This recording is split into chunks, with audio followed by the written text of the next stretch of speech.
That is an excellent question. I'm actually pretty passionate about it too. See, the age isn't supposed to be a responsibility milestone.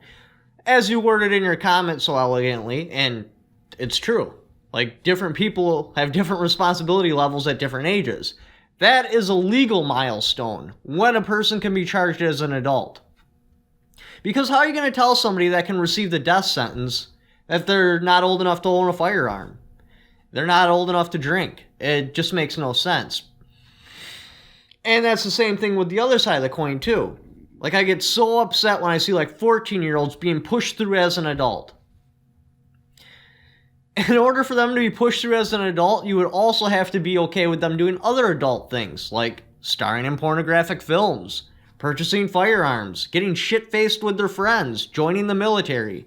You can't have...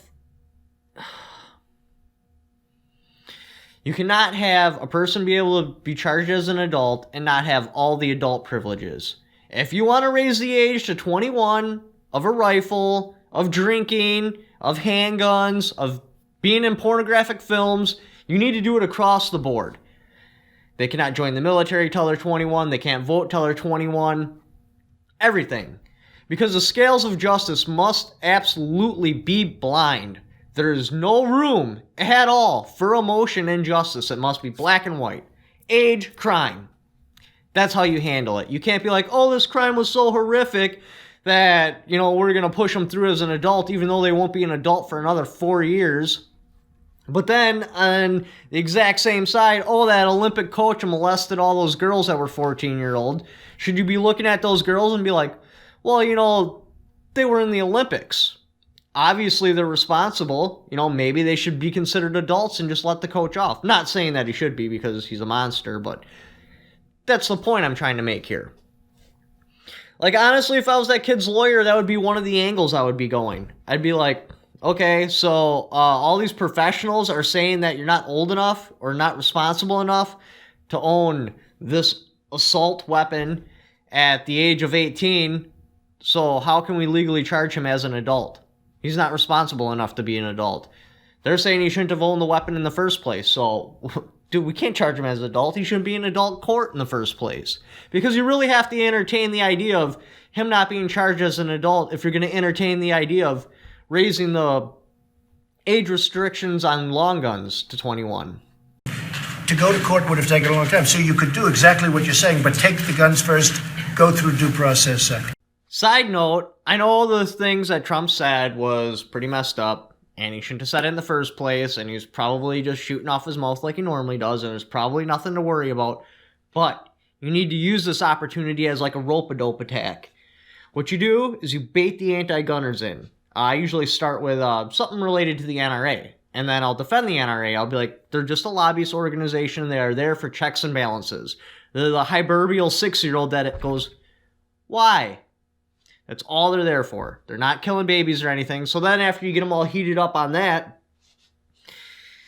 I usually throw in something about Trump to get them going on that.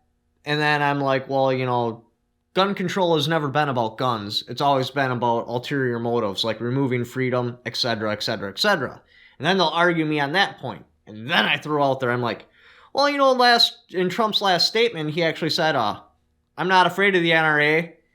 We should remove due process. And then all your little heroes that have been working on gun control lately, they weren't like, hey, Mr. President, you know, we're not trying to remove freedoms. There's a better way to do this. We just want to remove these murder weapons off the street. No, they were like, I have some other ideas for you to look at, too. And then when they go to reply, they're like, as a response to allegations, I'm sorry, I seem to have something stuck in my... You're like, what? I didn't hear you. And they're like, okay, you got me. I'm not going to side with Trump. You know, maybe there may just be a little bit merit to what you're saying, that gun control isn't about guns and it's about removing freedoms. That's how you get in there, because when you back them into that corner, they either have to side with Trump, which they're absolutely not going to do, or they have to start entertaining the idea that, hey, you know, maybe there's something about this gun control I'm not seeing. That was just a side note. But leave in the comments below how you feel about justice. Should each case be looked at individually and handled in a very special way?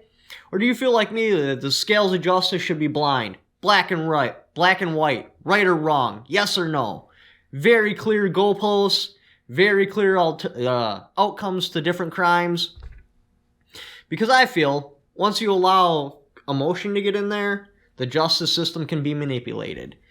Maybe not in most cases in a bad way, but it does leave you open. But like I said, leave in the comments below. Don't forget to subscribe.